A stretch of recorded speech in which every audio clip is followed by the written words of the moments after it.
एक गांव में एक पंडित जी रहा करते थे और उसकी पत्नी। पंडित जी बहुत ही भेदभाव वाले थे, अपने को सबसे ऊंचा मानते थे। लेकिन पंडित जी की पत्नी समझदार थी। उनके मन में ऊंच नीच और छुआछूत का भेदभाव नहीं था। वह सभी के साथ मिलजुल कर रहती थी। इतना ही नहीं, वह मन ही मन पंडित जी के व्यवहार से दुखी भी रहती थी। कई बार उसने पंडित जी को समझाने की कोशिश भी की, पर उन पर उन संस्कारों का इतना गहरा प्रभाव था कि वो समझते ही नहीं थे। एक दिन पंडित जी को प्यास लगी। घर में पानी नहीं था। पंडित की पत्नी पड़ोस से पानी ले आई।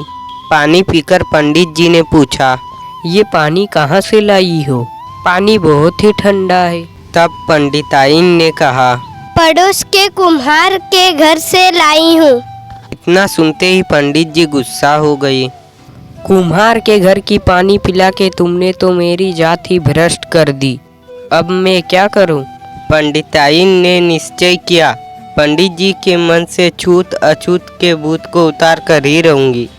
शाम को पंडित जी भोजन करने बैठे तो पंडिताइन ने सूखी रोटियां परोस दी। पंडित जी ने पूछा, कोई सब्जी नहीं बनाई है क्या? तब पंडिताइन बोली, बनाई तो थी लेकिन फेंक दी।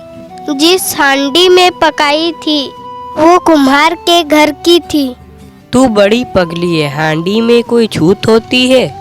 हांडी तो कुम्हार ही बनाता है। यह कहकर बड़ी मुश्किल से पंडित जी ने 2-4 कोर खाई। फिर बोले, अच्छा ठीक है, पानी तो ला।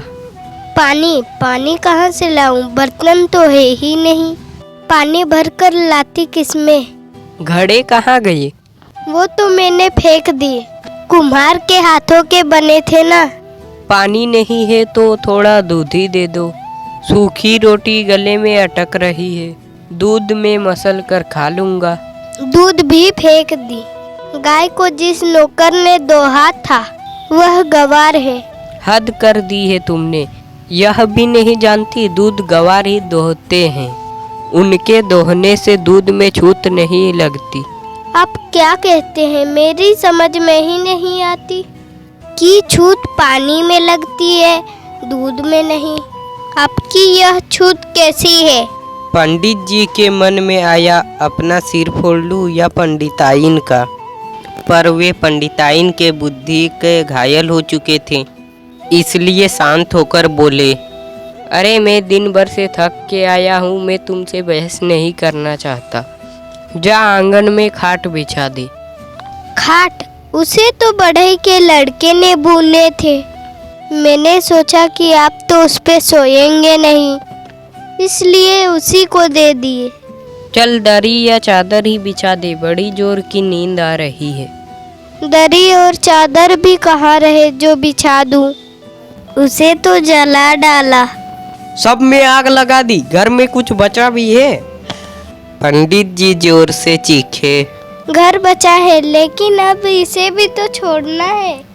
आखिर इसे भी तो राजमजदूरों ने बनाया है।